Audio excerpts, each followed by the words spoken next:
Hey everyone, I hope you all are doing well today.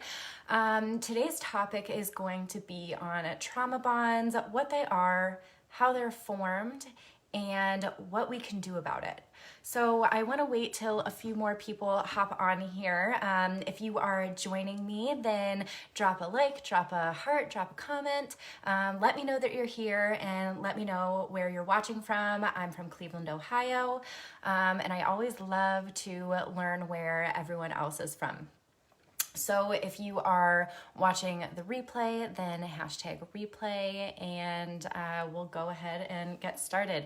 I know that a couple new people just joined me on here, so wave so I know, so I can see who you are.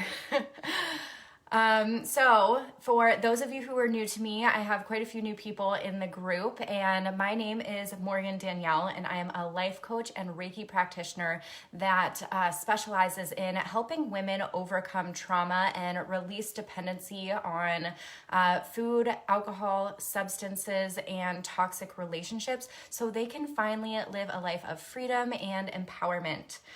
Hi, Jasmine. So excited that you're joining today. So I have had quite a few of my own experiences. Hi, Rayleigh. I've had quite a few of my own experiences, which is actually why I got into this work. I struggled with toxic relationships from the time I was 13 until probably till the time I was 25. So there's a long period of time there. And I actually experienced my first trauma bond at 13 as well. So I got into this work because I had gone through all of this. I was depressed, I had anxiety, I had PTSD, I was addicted to drugs and alcohol, and then when I kind of found my way, I wanted to help other women as well. Hi, Alyssa.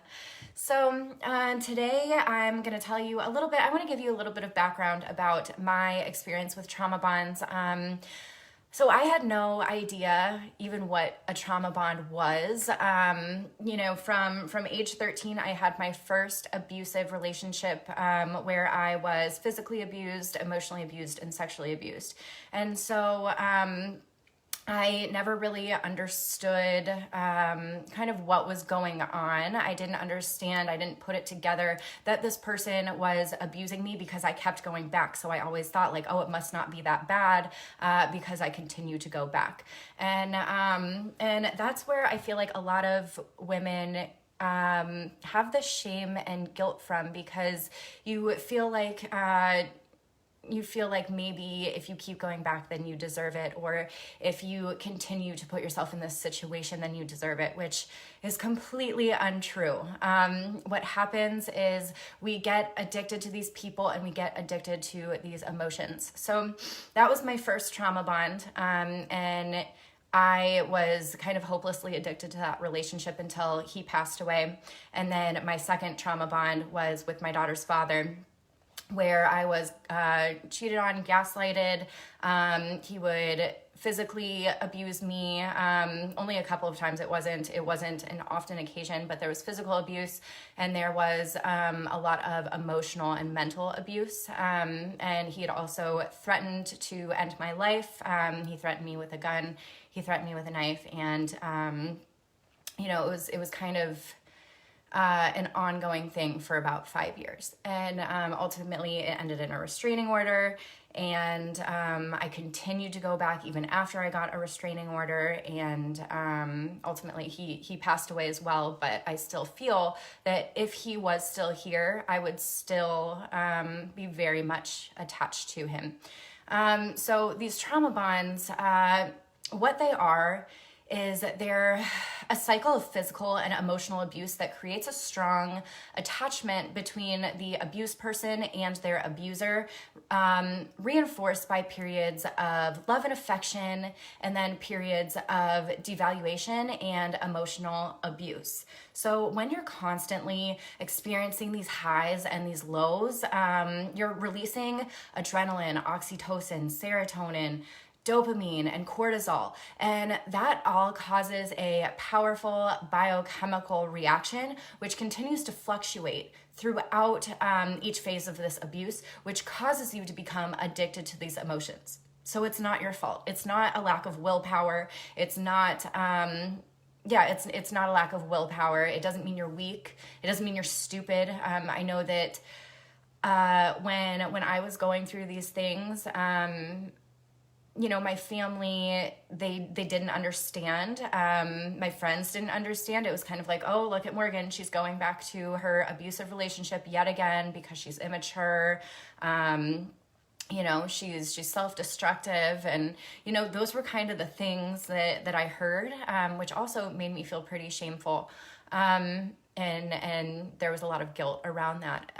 But what I didn't understand at the time, and what my family and friends didn't understand at the time, was that there is an actual, real, very real addiction that happens between a abused person and their abuser. So,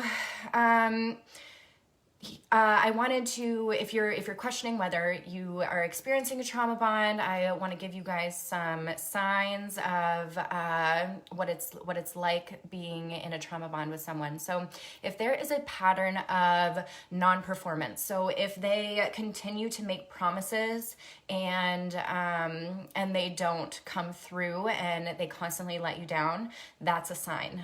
If you feel like you don't like or even trust that person, but you feel like you can't leave. Your friends and family have advised you against this relationship, but still you stay. Others seem disturbed or shocked at the things that have happened to you in this relationship, but you kind of brush it off and feel like it's not a big deal. You know that there is sometimes abusive behavior, but it's not all the time. So you try to focus on the good in them. Also, if you continue to make excuses for these people, for your abuser, you try to reason and say it's because they had a bad childhood or they went through something traumatic, so this is why they are the way they are. So you begin to make excuses for them. And if you know that you're being manipulated, but you are often in denial, or you try to block that out and quickly forget the bad feelings. And also if the relationship is inconsistent, you do everything to please them, and you're unconditionally loyal, and you're not getting anything in return. So if any of these resonated with you, I've resonated with every single one of them, then that is a sign that you have, or that you are experiencing a trauma bond. So trauma bonds are formed over a two-step process. And the first step is love bombing. And love bombing is a practice of attempting to accelerate feelings of romantic love with displays of like intense attraction or adoration. And it's where these people are abusers. Usually it's the narcissist. It's where they overwhelm you with these really good feelings, really kind of hooking you with these intense emotions. So often you would probably hear them say, you're the perfect person for me. Nobody understands me like you do. We're soulmates. You're the most beautiful woman I've ever met. And yes, these sound absolutely amazing, and healthy relationships do have this too, but it's that needing you to feel needed and special so that they can hook you. And a lot of the time it's very quickly that they do this. It's not they do it within first meeting you or first being in a relationship with you. They make you feel like that you complete them.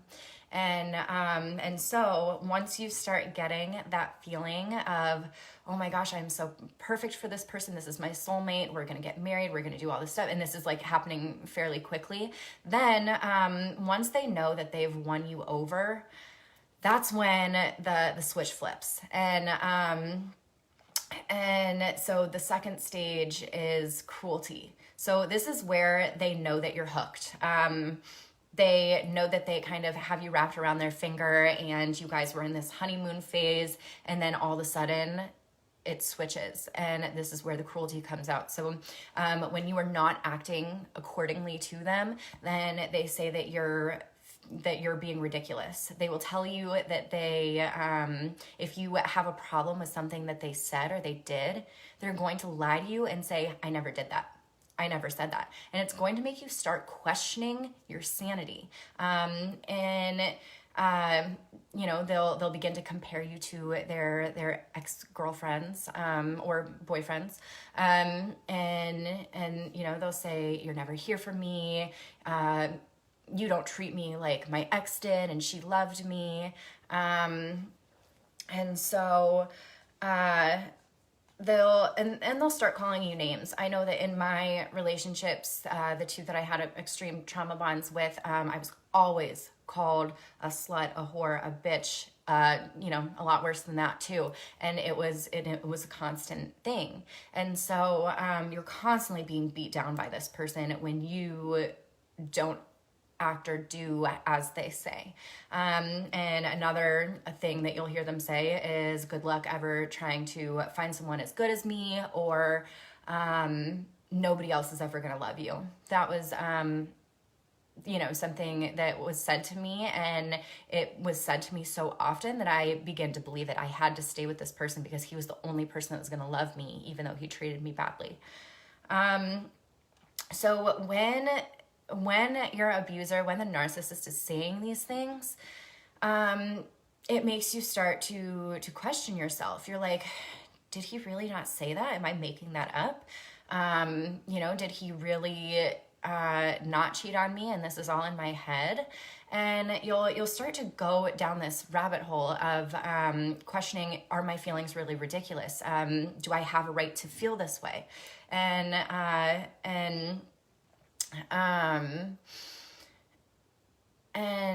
where was I going with that? I was reading the comments and I got distracted.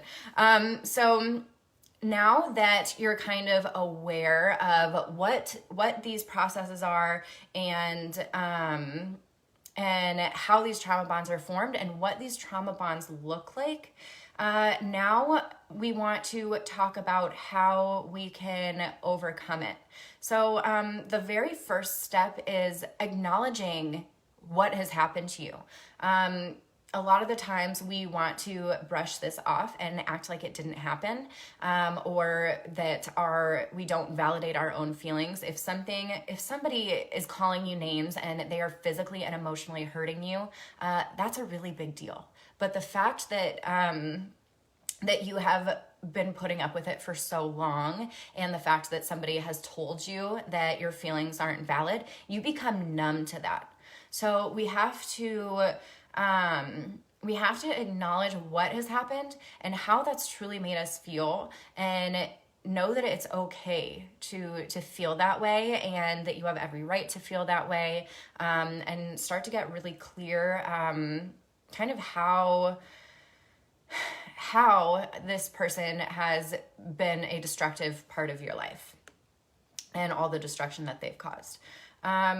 So the second is that you have to disengage. You have to separate yourself from this person, and that's really painful. It's a cycle. I'm sure that if you've been in this situation, then you've disengaged and then you've gone back in, you've disengaged, you've gone back in.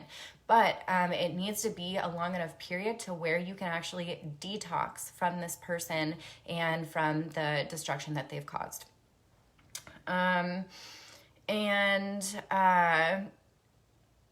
The third is to forgive yourself. So a lot of the times when we begin to get out of this abusive relationship, we can start to really blame ourselves, and we think, why did I put up with this so long? Why didn't I leave before? It can go into like this negative self-criticism spiral where you think that you're stupid, that you couldn't see it, and you can, and you start to think of how you basically ruined your own life by staying with this person. But like I said before, it's not something you could have seen while you were in the relationship because of all the gaslighting. I feel like I'm getting emotional. I didn't expect that. I love what I just saw a comment. It's like detoxing from a drug. That is exactly what it's like, because it's the same, you're getting the same chemical reactions as you would on a drug. But what I think is harder, I honestly think breaking a trauma bond and breaking codependency and breaking these things is, in my experience, it's been harder than quitting drugs and alcohol, because it is, I think that it's harder because when you quit drugs or alcohol, you completely cut that out of your life. You're not getting high anymore. You're not getting drunk anymore. But when you are quitting a trauma bond, you still have all these thoughts and feelings that have been instilled in your brain. You still feel very much in that relationship and in that connection. And it's not something you can just take away. It's something that you literally have to rewire in your mind now, and create new thoughts that are completely separate from the lies and the deceit that you have experienced during this relationship. And then the third or the fourth. Yeah, I'm seeing my comments now. It's constantly questioning your self-worth. A lot of the times when we're in one abusive relationship, it doesn't just stop there. It continues to become a pattern, because if that trauma bond isn't broken, even though it's broken with that person, you're still stuck with that those emotions, and you're still stuck with those feelings of low self-worth, with those feelings of despair and hopelessness. And so then what that does is as it opens a door for another abusive person to come in, because they prey on people that don't have on people that have low self-esteem and low self-worth and are insecure. And when we feel that way, on accident, we attract those people. It's subconsciously. So the fourth thing is connection. So during this time when you are in this abusive relationship, a lot of the time we separate ourselves, we isolate ourselves from our friends and family, because they can see the abuse and we can't, or we are choosing not to. And so it creates that kind of that block and that wall in between friends and family. So getting that connection with your family and connecting with yourself and the people that truly do care about you, that's going to, like, that would be your parents, your siblings, and even your children if you have them. Getting that connection and building that connection and making it stronger. So that's going to help you kind of move away from the toxic relationship and build new, more fulfilling ones that you've always had, but because of this abusive relationship, it caused you to isolate. And then developing new hobbies. When you take something out of your life, no matter what it is, if it's a toxic relationship, if it's drugs, if it's alcohol, no matter what, you have to put something else in its place, or else you will continue to look for, you'll look to that person or substance to fill that void. So when we create new hobbies, when we start to make ourselves busier with things that we love, we start to release those happy hormones that we got at the highs in that abusive relationship. And so by cultivating new hobbies, you could start having like a yoga routine or going hiking. Start crafting, or honestly, like get a puppy. I've been working on overcoming codependency, and honestly, like getting a puppy has really, really helped me. And so we want to acknowledge everything that we've gone through, but we don't want to dwell in it. We have to acknowledge it and process it and forgive, but we can't stay in those feelings, because that's what's going to destroy us. So by cultivating these new hobbies, you're learning about yourself. You're kind of creating this new identity, because when you're in this abusive relationship, your identity is gone. You're not allowed to like the things that you like. And if you do like something, or want to do something, oftentimes you're told that you're stupid, or what you like is stupid. That was a major thing for me. And I still struggle with the limiting belief of the things I talk about are stupid, or the things that I like aren't important. Just because for 5 years, somebody told me that every time I voiced my opinion on something, I was told I was stupid. So, we have to create those new identities and know that it's safe to do that. So you create that new identity by creating new hobbies, by creating new routines and experiences that will release that happy hormone in your brain, so that you don't continue to look at the past and go back to your abuser. So, I hope that this was helpful for you all today.